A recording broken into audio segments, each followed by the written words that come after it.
Sean ustedes muy bienvenidos a esta charla, pero antes que nada déjenme contarles de qué va este tema de pruebas que enamoran, porque parece así como súper poético y entonces me gustaría setear un poco de expectativas y que sepan de qué es lo que vamos a hablar. En principio decirles que, bueno, ya sabrán que obtener un cliente no es nada fácil, no es toda una conquista, una seducción, si hacemos un poco de analogía con esto, porque tenemos que mostrarles, bueno, por qué somos mejores que otros y por qué nos tiene que comprar a nosotros y ser nuestro cliente y demás. Y una vez que lo tenemos, digamos, atrapado bajo nuestras redes, tenemos que mantener a ese cliente y eso tampoco es fácil, ¿no? Porque hay que enamorar, o sea, mantener ese estado de enamoramiento y mantenerlo contento con nuestros servicios, que se sienta feliz, que sienta que hay alguien que se preocupa por sus necesidades, que quiere mantenerlo satisfecho y demás cuestiones. Y con esto que decimos, digamos, de los clientes, de todo lo que tenemos que hacer, es como bastante parecido a lo que sucede en el amor y por eso es un poco que le puse las pruebas que enamoran, porque nosotros desde testing, en definitiva, lo que hacemos es eso, ¿no? Es ponernos en el lugar del usuario y de los clientes, velar por que el sistema cumpla con sus expectativas, con sus necesidades, preparar demos para esos clientes, para validar esas expectativas, tomamos un poco nota de las diferencias entre esas expectativas y la realidad para ver cómo nos podemos acercar. Entonces, si bien siempre hay un concepto de, bueno, la calidad es responsabilidad de todos, ¿no? Y eso lo sabemos, siempre desde testing velamos y custodiamos un poco que ese cliente se mantenga enamorado. Entonces, un poco va de eso la charla. Ahora, déjenme presentarme. Mi nombre es Nadia Cavaleri. Yo soy ingeniera en sistemas y psicóloga. Trabajo en testing y calidad de software hace más de 17 años para el momento en que están viendo esta presentación. Soy de Argentina, pero estoy viviendo en España, en Málaga. Soy creadora de contenidos. Me gusta mucho compartir mis experiencias y mis aprendizajes con otros, entonces participo mucho de congresos, de eventos como este, tanto online como presencial. Tengo dos canales de YouTube, uno en español y otro en inglés, al que los invito a suscribirse. Tengo cursos creados en Udemy, tengo artículos publicados en revistas, bueno, mi blog, mi página web, bueno, ahí van a encontrar toda la información y bueno, nada, a nivel personal me gusta disfrutar tiempo con mi familia, con mis amigos, salir de paseo, caminar, hacer muchos deportes, viajar y por supuesto amo el testing, digamos, es algo que va más allá de lo laboral, así que me gusta mucho hacerlo también a nivel personal, recreativo, hobby y demás. Entonces, bueno, hablemos de cómo las pruebas nos pueden ayudar en este concepto de mantener a estos clientes enamorados, digamos. Y me parece que una buena forma de pensar que sería un cliente enamorado es llevarlo al ámbito de la satisfacción de los clientes. O sea, un cliente satisfecho podríamos decir que es un cliente enamorado de nuestros servicios. Entonces empecemos definiendo qué es la satisfacción de los clientes y para eso nos vamos a valer de ISO, que en ISO 9000-2005 lo que dice es que la satisfacción de los clientes es la percepción del cliente sobre el grado en que se cumplieron las expectativas o los requisitos. Y lo más importante de esta definición, que después lo vamos a retomar más tarde, es que es una percepción, es decir, no es algo objetivo, es algo totalmente subjetivo. Y por lo tanto, cuando prestamos un servicio, puede haber personas que estén satisfechas y otras personas que estén insatisfechas, aún con el mismo servicio. Yo a veces entro, no sé, en Google Maps y para ver las reseñas sobre algún comercio, por ahí si quiero ir a comer a algún lado o si quiero comprar un producto en Amazon también veo las reseñas, entonces veo de todo, ¿no? Veo las positivas y las negativas, los scratches, las felicitaciones, bueno, y seguramente a ustedes les pase lo mismo y hagan lo mismo, ¿no? Entonces uno diría, pero ¿cómo puede ser? Si es el mismo producto, el producto es una sola cosa o es la misma persona o la misma empresa que presta el servicio, ¿cómo puede ser que suceda esto? Bueno, justamente porque no todos percibimos lo mismo o no todos compramos un producto o un servicio para satisfacer las mismas necesidades. Entonces, capaz que sirve para algo, pero no sirve para otra cosa. Capaz que, no sé, en un determinado restaurante hacen buenas pastas, pero el asado es terrible, ¿no? Entonces, bueno, alguno quedará satisfecho y otros no.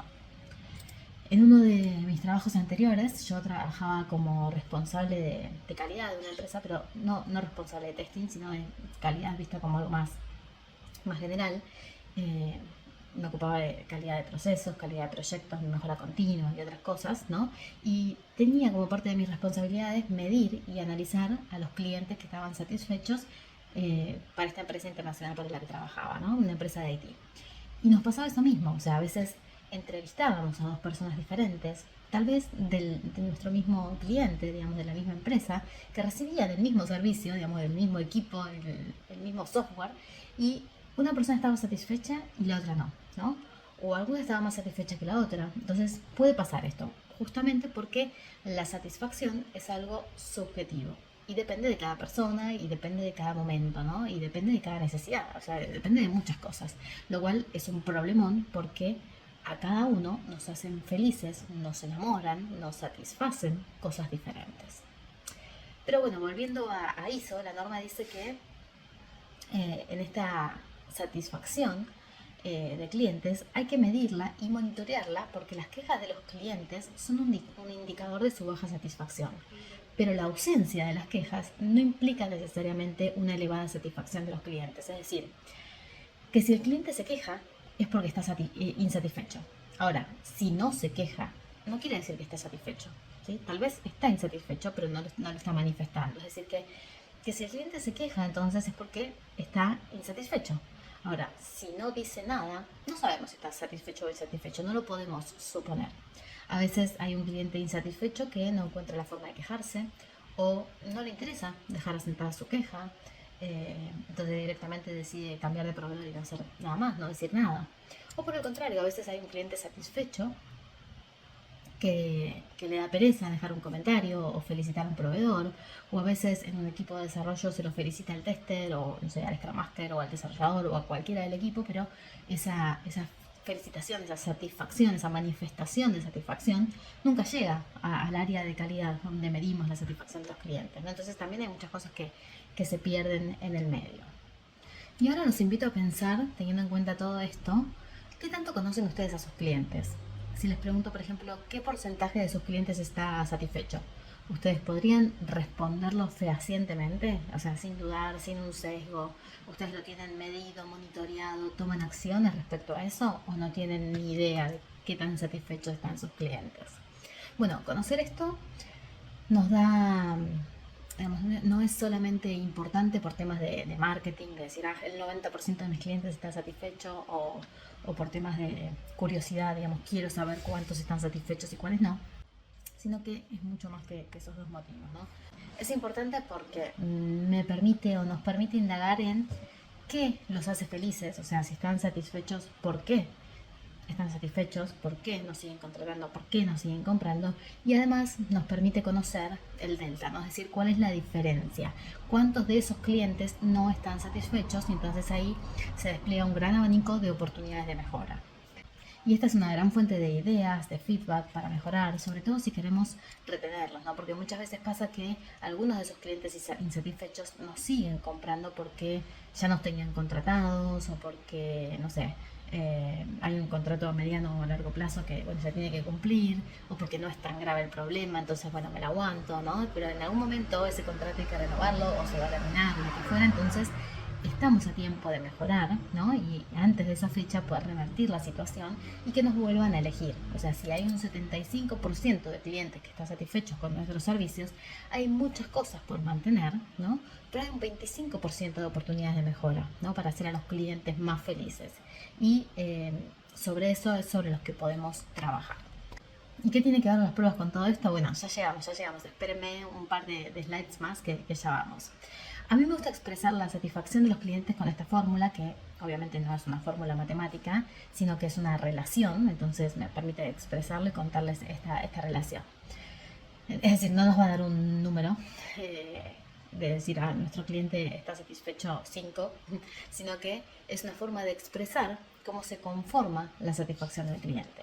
Más adelante sí vamos a ver una fórmula matemática y una herramienta que nos va a permitir llegar a un número concreto, pero en esta instancia lo que quiero trasladarles es solamente el concepto, ¿no? Recién una vez que tengamos claro este concepto, sí me voy a meter en cómo podemos medirlo y cómo las pruebas nos pueden ayudar en todo esto. Entonces, tenemos que el grado de satisfacción es igual a las expectativas que tenía el cliente menos el valor que percibe.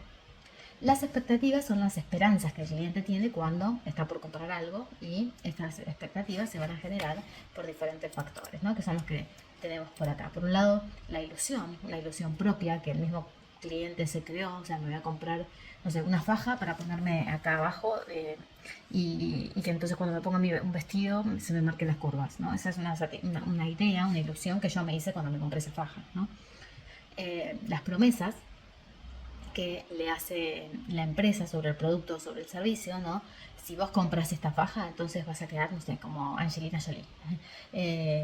Entonces la generación y el manejo de esas expectativas es todo un desafío, porque, claro, te venden, ¿no? O sea, te prometen, te prometen, te prometen, y claro, si esas expectativas son muy bajas, no sé, vas a quedar como, qué sé yo, no quisiera decir a nadie para no ser ofensivo, pero no sé, vas a quedar como mi mamá, y no, nadie va a comprar la faja porque nadie va a querer quedar como mi mamá por decir una mujer grande, digamos. Ahora, si nosotros generamos expectativas que son muy altas, ¿no? En el otro extremo, y bueno, vamos a decepcionar mucho a los clientes, porque después no vamos a poder alcanzar a Angelina Jolie, ¿no? Entonces, no generar expectativas muy bajas porque nadie nos va a comprar, pero tampoco muy altas porque va a distar mucho de lo que podemos ofrecer. Y también, entonces, esto se va a conformar de las opiniones, ¿no? Opiniones de amigos, de familiares, de líderes, influencers, mediáticos, o lo que pueden encontrar por internet.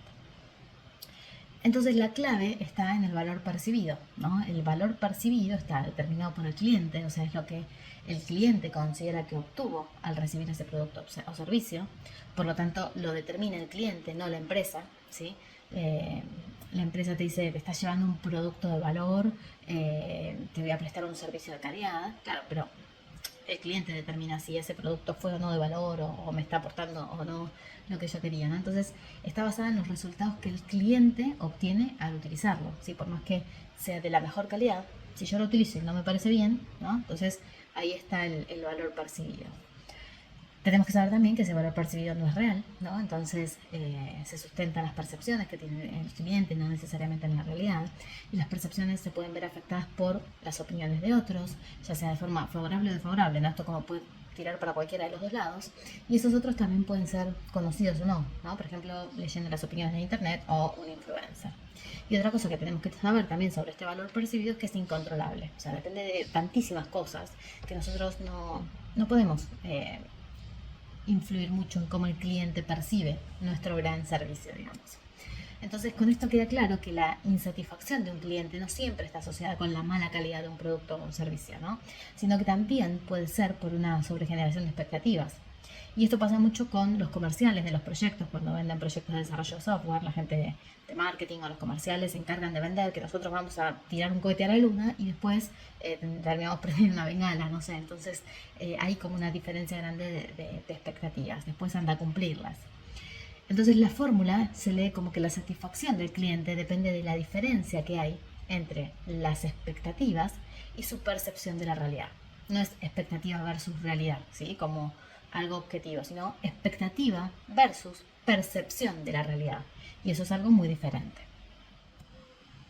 Muy bien, pasemos entonces a hablar de por qué es importante conocer esta satisfacción de nuestros clientes. En principio, bueno, y esto es como súper archi recontra conocido, porque si no lo medimos, no lo podemos mejorar, ¿no? Entonces, conocer la satisfacción de nuestros clientes nos va a dar información sobre nuestras fortalezas, sobre nuestras debilidades, y nos va a permitir trabajar en las debilidades y, bueno, obviamente potenciar esas fortalezas. En algún punto también nos permite innovar, incorporar cosas nuevas que redundan en un mejor servicio para el usuario. Por otro lado, también nos permite ser más competitivos y diferenciarnos de la competencia. También nos permite retenerlos, o sea, si sabemos qué es lo que les gusta, por qué nos compran, podemos intentar intervenir un poquito más para que nos sigan comprando, o sea, mantenerlos enamorados. También por un tema de atracción, si el cliente que está conforme suele recomendar, ¿no? Es el famoso boca a boca. La detección temprana de problemas, o sea, muchas veces en esto de medir la satisfacción de los clientes en diferentes partes del ciclo de vida, nos encontrábamos con que detectábamos ciertas situaciones que estábamos a tiempo de evitar que explote una bomba, digamos. Entonces atacábamos esas situaciones de manera temprana y era como de alguna manera preventiva, digamos. Si no hubiésemos preguntado si el cliente estaba satisfecho o no, no nos hubiésemos enterado que había esa incomodidad y no la hubiésemos podido resolver. Y se hubiese vuelto una bola de nieve resultando en algo peor. Bueno, y por último, como nada, de chapa, si quieren certificar en ISO 9001, les va a servir también como un instrumento de seguimiento y control, que es un punto de la norma, ¿sí? Bueno, ¿cómo hacemos entonces para que nuestros clientes estén cada vez más satisfechos? Y seguramente nosotros tengamos un backlog de cosas que queremos hacer para mantener esos clientes felices y incorporar nuevos clientes y demás. Incluso seguramente tengamos nuestras debilidades detectadas como parte de nuestros procesos de mejora continua y sabemos en qué queremos trabajar y demás. Entonces, bueno, eso puede ser como una fuente. O sea, ¿cómo hacemos para que estemos satisfechos? Mejorando todas esas cosas que sabemos que tenemos que mejorar. Ahora, la otra pata es, ¿quién sabe mejor que el cliente qué es lo que le haría feliz? ¿No? O sea, el mismo cliente es el que sabe qué es lo que lo haría feliz. Entonces, no hay nada mejor que preguntárselo. Entonces, quién nos puede proponer una mejora, o quizá nos cuenta un problema y entonces podemos analizarlo y ahí detectamos oportunidades de mejora que vienen, digamos, del campo de batalla. Entonces, ¿cómo hacemos para mantenerlos satisfechos? Bueno, implementando las mejoras que ya sabemos, pero también yendo a preguntarles qué es lo que los haría más felices, cómo podrían estar más contentos con nuestros servicios, escucharlos, evaluarlos, hacer un análisis de eso y tomar acciones. Y en general, ¿qué es lo que hace un cliente feliz? ¿No? Piensen ustedes, ¿a ustedes qué los hace feliz como clientes? Cuando van a un comercio, ¿por qué van a ese comercio y por qué no van a otro que vende lo mismo? O ante dos productos, ¿qué es lo que hace que ustedes compren un producto y no compren otro, o una marca y no otra? Entonces, algunas cosas, y acá ya nos vamos acercando al concepto de testing y de calidad, algunas cosas que hacen a los clientes felices, hacen que los mantengamos enamorados, es, por un lado, la calidad del servicio que recibe, o sea, que sea buena, que se acorde con sus expectativas, que seamos eficientes, que cumplamos con lo que dijimos que íbamos a hacer, que digamos, se cumplan los contratos, los acuerdos que tengamos establecidos. Por otro lado, los precios que sean acorde a los servicios prestados. Parece poco, pero la verdad es que para mí es un montón la amabilidad, el buen trato, la calidez, la cercanía, ¿no? Todo lo que tenga que ver con la parte humana que hacen a la experiencia. Recuerden esta palabra, experiencia, la experiencia completa de esa adquisición, de ese servicio. Que sus usuarios estén felices con el producto que nosotros creamos. Ahora dentro de poco vamos a ver un slide que muestra un poco la diferencia entre el cliente y el usuario, ¿no? Pero la verdad es que un cliente nos compra algo, si ese cliente tiene usuarios, digo, nos compra algo para que sus usuarios estén felices. Entonces ese cliente va a estar feliz si su usuario está feliz. La atención personalizada, ¿sí? Que no seamos un genérico, sino que nos ocupemos y cuidemos de ese cliente particular, que no sea uno más. Que bueno, que demos respuestas rápidas, que tengamos una buena comunicación, que aporten valor agregado a nuestras soluciones y que la resolución de los problemas sea efectiva. Algo que tenemos que desmitificar es que el cliente siempre tiene la razón. O sea, no, el cliente no siempre tiene la razón, pero en lugar de enfocarnos en esa parte de no tenés razón, debemos enfocarnos en cómo podemos resolver eso que le molesta, eso que él cree tener razón y no la tiene, ¿no? Entonces, lo que tenemos que hacer es evitar discutir de alguna manera con ese cliente. Desde luego que no siempre puede tener razón, pero nuestro esfuerzo tiene que orientarse a ver cómo podemos resolver esa situación o cómo podemos apaciguar eso que le molesta, porque hay estudios que demuestran que 7 de cada 10 clientes volverían a un negocio o volverían a contratar un servicio de una empresa que les resolvió un problema a su favor. Es decir, no importa que hayan tenido un problema, ¿no? Esto es lo curioso, o sea, no importa que yo haya tenido un inconveniente con la empresa, si me lo resolvió, si después me indemnizó, si después hizo algo para que yo sintiera que eso está resuelto y para compensarme, lo volvería a elegir. Entonces, eso es lo que demuestra ese estudio. Y estos puntos que les mencionaba, que hacen felices a los clientes, son generales, pero si los aplicamos a la industria del software, como testers, nosotros podemos trabajar en distintas habilidades para contribuir con la felicidad del cliente, ¿no? Con ese enamoramiento, tanto en habilidades blandas como en habilidades duras.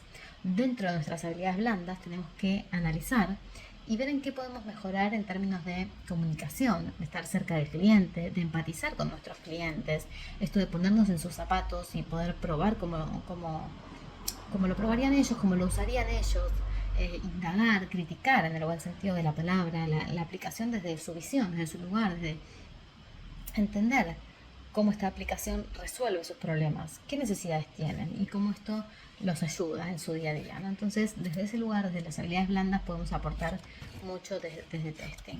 Y relacionado, yo les decía recién, con las habilidades más técnicas, también contribuimos a la satisfacción del cliente velando por la calidad del servicio, ¿no? A través de nuestras pruebas. O sea, si bien la calidad sabemos que es una responsabilidad de todos, nosotros estamos ahí como custodiando, alertando, haciendo que todos se ocupen de esta calidad.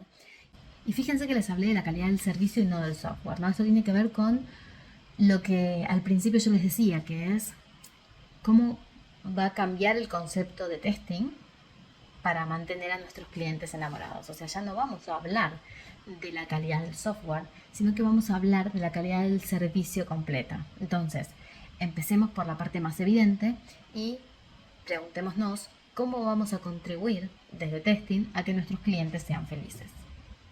Bueno, entregando productos menos defectuosos, más eficientes, más estables, entregando productos que satisfagan las expectativas de nuestros clientes, proponiendo mejoras para que los sistemas sean más agradables de usar y más seguros, contribuyendo a una mejor adopción de los sistemas por parte de los usuarios.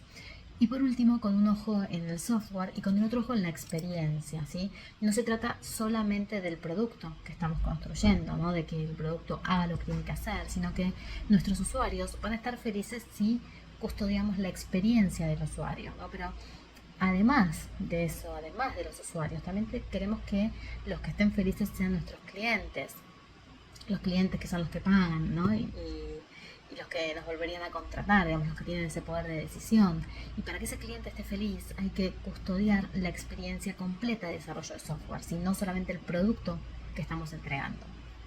Si nos tienen que, por ejemplo, que andar persiguiendo para que nosotros hagamos las entregas, o si surgen bugs en producción todo el tiempo, o si nos preguntan algo y nadie responde, o sea, todo eso hace que se deteriore la experiencia. Entonces, no es solo poner foco en entregar un software de buena calidad, sino en la experiencia completa del usuario y del cliente.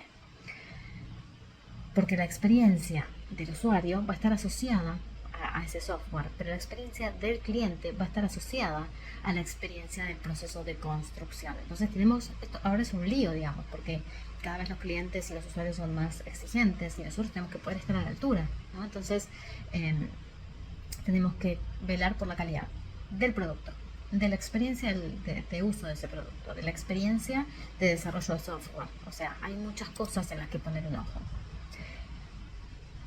Antes de entrar en lo que es ampliar el concepto de testing, yo les dije que más adelante les iba a proponer una diferencia entre lo que es el usuario y el cliente. Y bueno, esta imagen me parece que resume bastante bien esa diferencia, porque por un lado está el cliente, que es el que nosotros le vendemos, que queremos enamorar, que queremos que nos compre, que es el que paga, que es el que decide si nos contrata o no.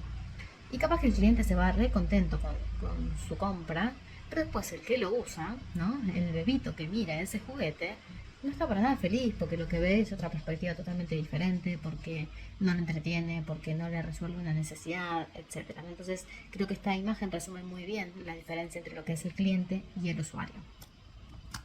Ahora sí pasemos a hablar de lo que es el concepto de testing, de cómo debemos ampliarlo, de cómo debemos enfocarlo. Esto va a cambiar también nuestra estrategia de pruebas. Y este último punto me lleva a que repensemos entonces ese concepto, o al menos que ampliemos nuestra responsabilidad como tester, que sepamos que ya no es solamente probar ese producto.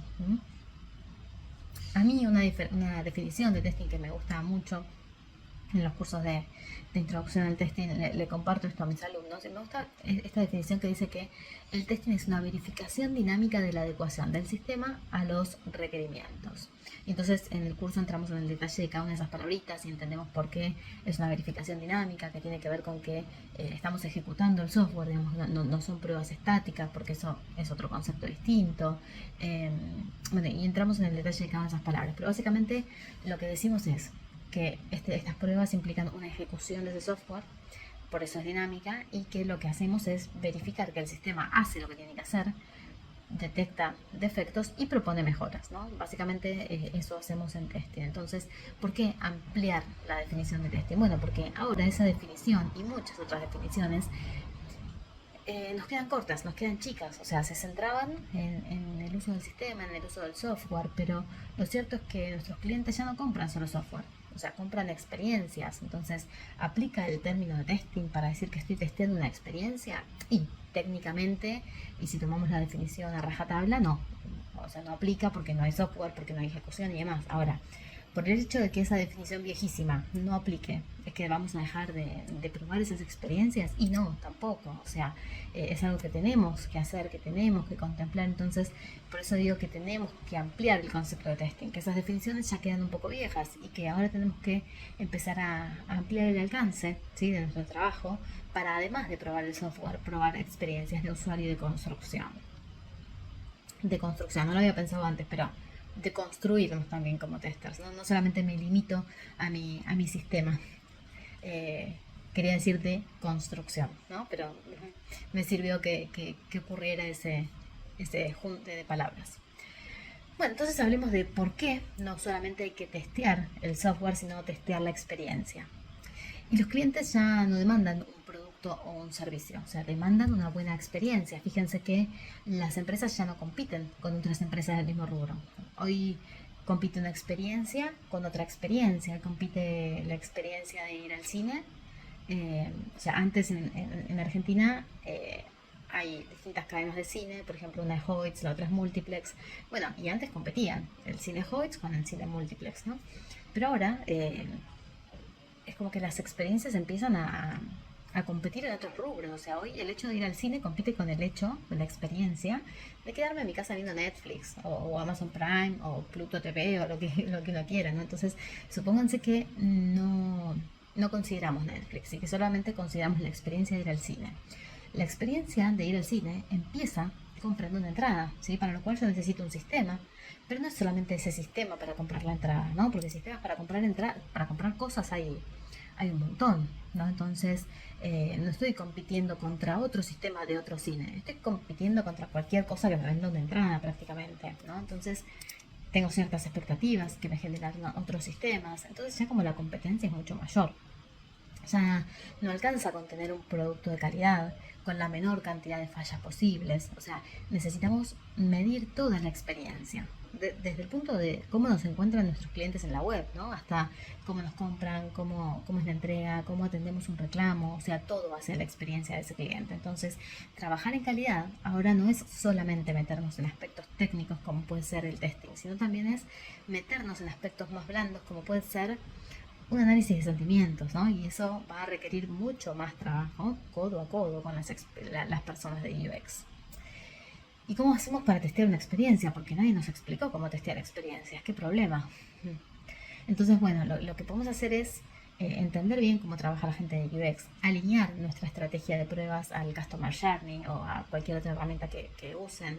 Es decir, tomar ese Customer Journey como un input también para pensar los distintos tipos de prueba que vamos a hacer, los escenarios, los casos, los resultados esperados, para poder verificar esos distintos escenarios. Entonces, el concepto de testing ya no está restringido al campo de IT, sino que lo que vamos a hacer es agregar interacciones físicas. O sea, la tecnología se corre un poco para que las personas también tengamos más protagonismo, ¿no? Entonces, la forma en que estamos probando y los actores que están involucrados cambian.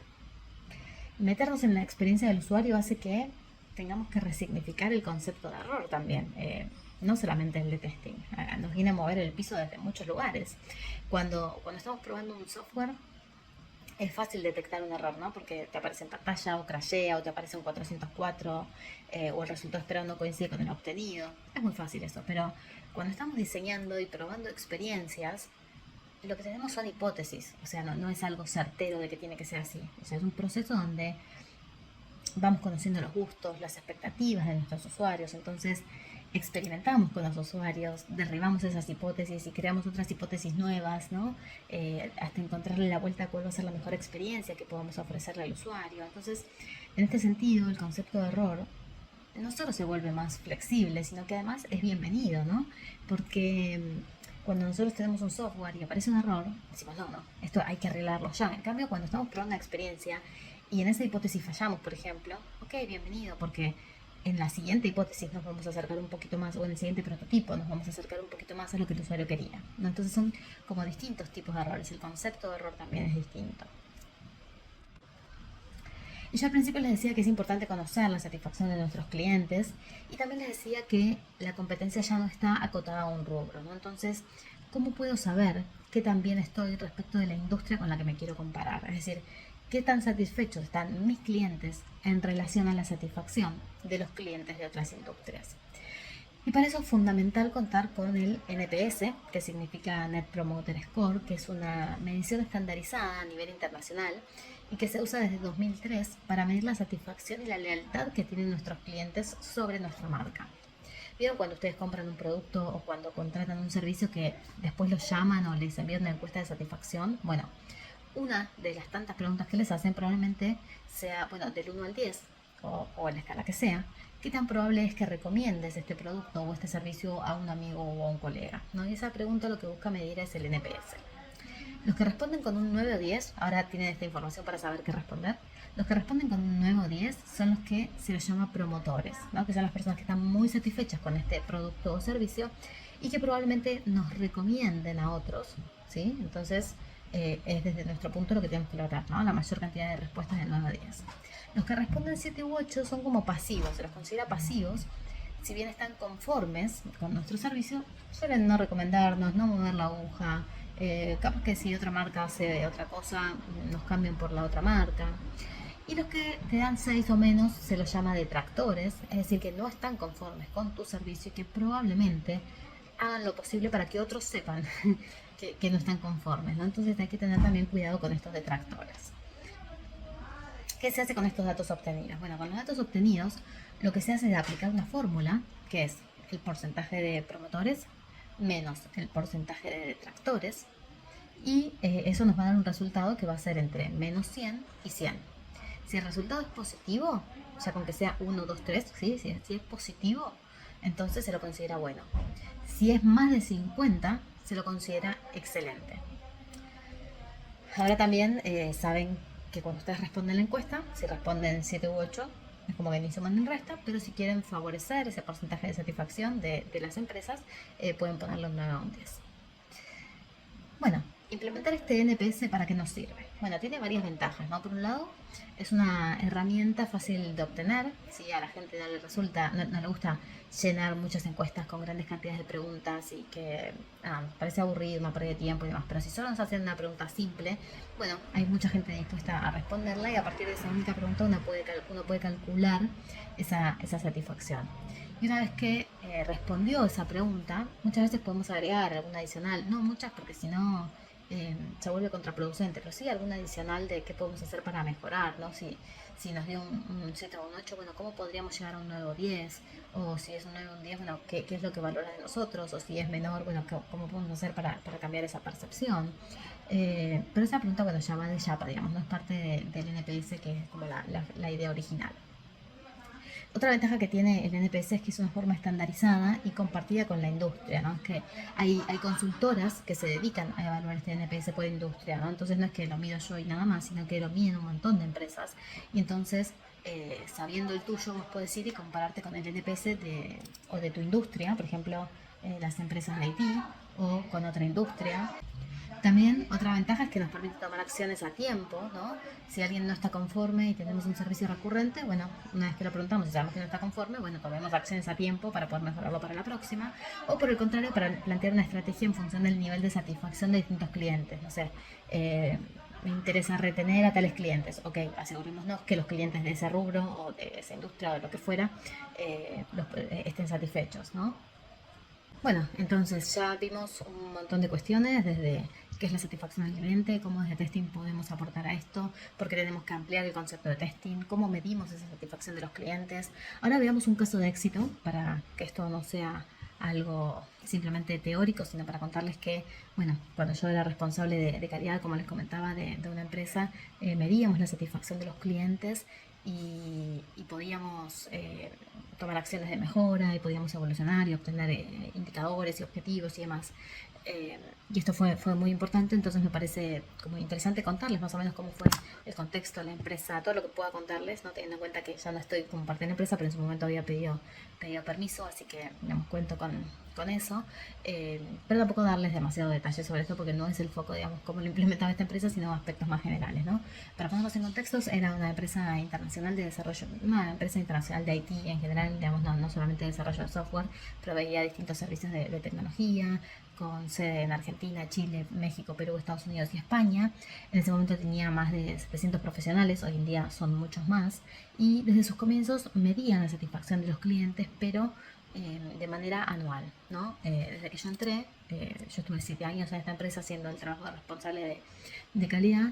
Empezamos a medir esa satisfacción y obtener ese feedback de manera mensual para poder tomar las acciones a tiempo. A grandes rasgos, el proceso consistía en contactar mensualmente a roles claves de distintos proyectos que cumplían con las características que nosotros nos interesaba medir, y en general se contactaba a casi todos los proyectos, pero por ejemplo, no sé, las POCs, los proyectos muy chicos, los que habían sido ocasionales, bueno, esos no porque no eran representativos de la empresa, pero el resto de los proyectos sí. Y intentamos contactar a varios referentes del mismo proyecto por esta cuestión de la percepción, ¿no? Porque no todos percibían lo mismo, entonces como para poder amortiguar un poco ese sesgo. Entonces en ese contacto intentábamos obtener este nivel de satisfacción y las preguntas que le hacíamos eran muy sencillas. ¿Qué tan satisfecho estaba con nuestros servicios en el último periodo? Porque como lo llamábamos recurrentemente, siempre medíamos el último periodo desde que había contestado la encuesta. Y bueno, ahí había distintas opciones, ¿no? Como muy satisfecho, satisfecho con la oportunidad de mejora o insatisfecho. Y del 1 al 10, ¿qué tan probable es que nos recomiende un colega? Entonces, algo me quedé pensando en esto, que al principio eran esas dos preguntas, pero que después, a lo largo del tiempo, agregamos una pregunta adicional para aquellos que respondían menos de 8, que era, bueno, ¿qué podemos hacer para que en el siguiente periodo pudieras calificarnos con 9 o 10? Bueno, y estas preguntas las registrábamos en un sistema donde llevábamos toda esta información. La primera pregunta, esto que yo les decía, teníamos 3 opciones de respuesta, ¿no? O sea, ¿qué tan satisfecho está? Bueno, satisfecho con la oportunidad de mejora o insatisfecho. Y se consideraba satisfecho a los que habían dicho que había oportunidades de mejora y que estaban satisfechos, ¿no? Entonces, eso nos da un 98% de satisfacción, que era un montón.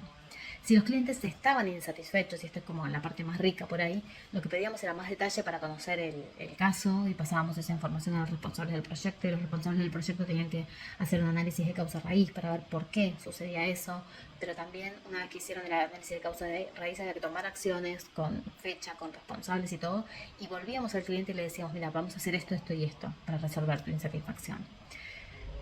Bueno, y la segunda pregunta, ¿no? Del 1 al 10, ¿qué tan probable es que nos recomiendas? Nada, era el mismísimo NPS, digamos. Esto es como una visión, digamos, bastante general de lo que había sido ese proceso, que resultó muy bueno, que fue iterativo, digamos, no es que de un día para el otro nos levantamos y pusimos este proceso, sino que hubo distintas fases. Al principio solo consultábamos la satisfacción y lo hacíamos de manera anual. En la segunda etapa empezamos a hacerlo de forma mensual, ¿sí? Incorporando estos indicadores de monitoreo, pero solamente de esta pregunta general de la satisfacción, ¿sí? Satisfecho con la oportunidad de mejora o insatisfecho. Después apareció y aprendimos sobre este NPS, así que lo incorporamos. En la cuarta etapa abrimos los resultados para separar las respuestas de los clientes por industria, por países, por prácticas. Entonces entender si necesitábamos mejorar la práctica de DevOps o de testing o de desarrollo en México, en Argentina o en dónde, ¿no? Entonces esa apertura nos dio mucha información adicional. Y bueno, también teníamos proyectos de hacer esto un poco más automatizado y también de empezar a medir la calidad técnica de los servicios que estábamos prestando con este mismo indicador. Bueno, nada, se puede implementar, se implementa, así que eso quería contarles un poco. Para terminar, me gustaría parafrasear a Dijkstra, que es otra de las frases que vemos en el curso de introducción al testing, que él decía: el testing puede ser una forma muy efectiva de mostrar la presencia de errores, pero es desesperanzadoramente inadecuada para mostrar su ausencia. Es decir, yo haciendo testing puedo decir, encontré este error, puedo mostrar los errores, pero no puedo decir no hay errores, ¿sí? Porque no es que no haya errores, es que yo no los vi. Entonces, bueno, parafraseando un poco y trayéndolo a lo que es a todo esto que estuvimos hablando, acá pasa lo mismo. O sea, las quejas de los clientes son un indicador de una baja satisfacción, pero su ausencia no implica una elevada satisfacción. O sea, quizás los métodos de comunicación con el cliente son inadecuados, o las quejas no se registran, o el cliente disconforme cambia silenciosamente de proveedor, ¿no? Entonces, me parece importante como que se lleven estos puntos. Este principalmente, digamos, que un cliente no se queje no quiere decir que esté satisfecho. El tema de que tenemos que ampliar el concepto de testing porque ya no solamente implica testear software, sino también hacer foco en las experiencias de construcción y en las experiencias del usuario. Y que de esta forma vamos a poder mantener a nuestros clientes felices, satisfechos y enamorados para que sigan siendo nuestros clientes. Muchas gracias y quedo a disposición por cualquier duda, consulta, comentario que quieran hacer y también pueden contactarme en todas las redes sociales. Siempre intento dar respuesta y estoy muy activa y muy presente, así que los invito a seguir interactuando por ahí. Muchas gracias.